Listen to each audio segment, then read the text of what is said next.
ঠাকুরগাঁয়ের লোহার খাঁচায় 4 সন্তান নিয়ে রাস্তায় রাস্তায় ঘুরছেন এক অসহায় মা। চোখে মুখে বিষণ্ণতার ছাপ আর দুচোখে অনিশ্চিত ভবিষ্যৎ নিয়ে মানুষের দ্বারে ঘুরছেন খাবারের সন্ধানে। সঙ্গে রয়েছে 3 বছরের আরেকটি শিশুকন্যা। মায়ের কষ্টের ভাগ নিতে শরীরের সমস্ত শক্তি দিয়ে বিশাল ওজনের লোহার খাঁচাযুক্ত গাড়িটিও সেও ঠেলছেন। ঠাকুরগাঁও থেকে জাকির হোসেনের পাঠানো তথ্যচিত্রে ডেস্ক রিপোর্ট। লোহার তৈরি খাঁচার মতো গাড়ি, ভেতরে বসে আছে 3 শিশু। গাড়িটি ঠেলে নিয়ে চলছে মা মোসাম্মদ জান্নাত আক্তার। হৃদয়স্পর্শী এমন করুণ দৃশ্যের দেখা মিলেছে ঠাকুরগাঁয়ের সড়কে। ময়মনসিংহের ঈশ্বরগঞ্জ উপজেলার কাজীবাড়ি গ্রামের মেয়ে জান্নাত আক্তার কাজের সন্ধানে ছুটে বেড়াচ্ছেন দিনে রাতে। 5 বছর আগে ঠাকুরগাঁওয়ের ঢোলারহাট ইউনিয়নের ধর্মপুর গ্রামের মোহাম্মদ হাবিল নামে এক ব্যক্তির সঙ্গে বিয়ে হয় তার। 13 মাস পূর্বে একই সঙ্গে এক ছেলে ও 2 মেয়েকে জন্ম দেয় জান্নাত। পরে ভরণ পোষণের ভয়ে পালিয়ে যায় হাবিল। স্বামীর অনুপস্থিতিতে টাকা পয়সা ধার করে কোনো মতে চলছে সন্তান ও তার জীবন। 4টা বাচ্চা ফালায় দিয়ে যাওয়া আমার সম্ভব না, এবং সাথে নিয়ে যে কেউ কাছে কাজ করে খাবো ওটাও আমার সম্ভব না। তার কারণে আমি বুদ্ধি করলাম যে কি করা যায়। তখন রাতে চিন্তা করলাম যে আমি এরকম একটা গাড়ি বানাই, তাহলে বাচ্চাগুলা নিয়ে আমি মানুষের কাছে হাত পাতে খাইতে পারবো, এমনকি বাচ্চাগুলারও খাওয়াইতে পারবো, বাচ্চাগুলো আমার সাথে থাকলো।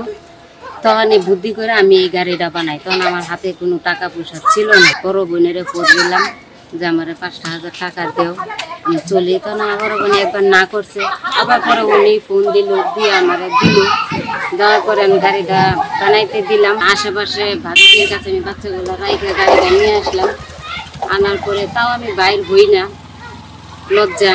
তারপরে যখন আবার স্বামীরা পালান দেয়, তারপরে ভাত ধুয়ে আর যখন আমার পিঠ দেয়ালের সাথে ঠিকে গেল যে আমি বাচ্চাগুলোর মুখে আমি খাবার দিতে পারছি না, তখন আমি ভাত ধুয়ে আমার মান সম্মান বজায় রেখে আমি বাইরে। স্থানীয়দের সহযোগিতায় কোনো রকমে চলছে জান্নাতের সংসার। কাজের সন্ধানে যেতে সন্তানদের জন্য একটি লোহার খাঁচার মতো গাড়ি তৈরি করেন তিনি। প্রতিদিন তাকে রাস্তায় ঘুরতে দেখে খুব কষ্ট হয় বলছেন স্থানীয়রা। আমি কাজে গেছি, তখন উপরতলা আছি, উনি 2 তলা।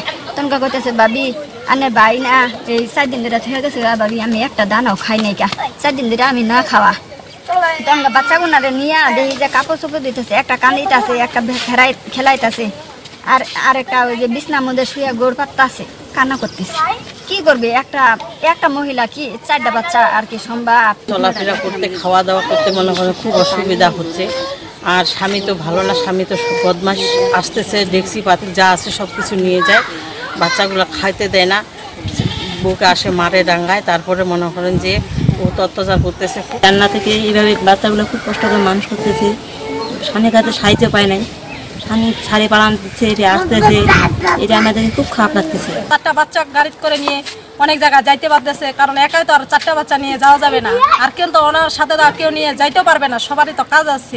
জান্নাতের পরিবারকে আবাসন সহ স্থায়ী পুনর্বাসনের ব্যবস্থা করা হবে বলে জানালেন সংশ্লিষ্ট কর্মকর্তা। ওই পরিবারকে আবাসন সহ খাদ্য সামগ্রীর ব্যবস্থা করা হচ্ছে, এবং পাশাপাশি আবাসন এবং স্থায়ীভাবে যাতে একটা কর্মসংস্থানের ব্যবস্থা করে দেওয়া যায় সে বিষয়ে জেলা প্রশাসনের পক্ষে ডিসি স্যার সিদ্ধান্ত দিয়েছে। আশা করি অতি শীঘ্রই এটা বাস্তবায়ন করা হবে। প্রখর রোদ উপেক্ষা করে রাস্তায় বের হন 4 সন্তানের জননী জান্নাত, শুধুমাত্র সন্তানদের মুখে একমুঠো খাবার তুলে দিতে। তারই জীবন সংগ্রাম চলমান, তবে একটু সাহায্য বদলে দিতে পারে তাদের জীবন। News desk, Dhaka journal.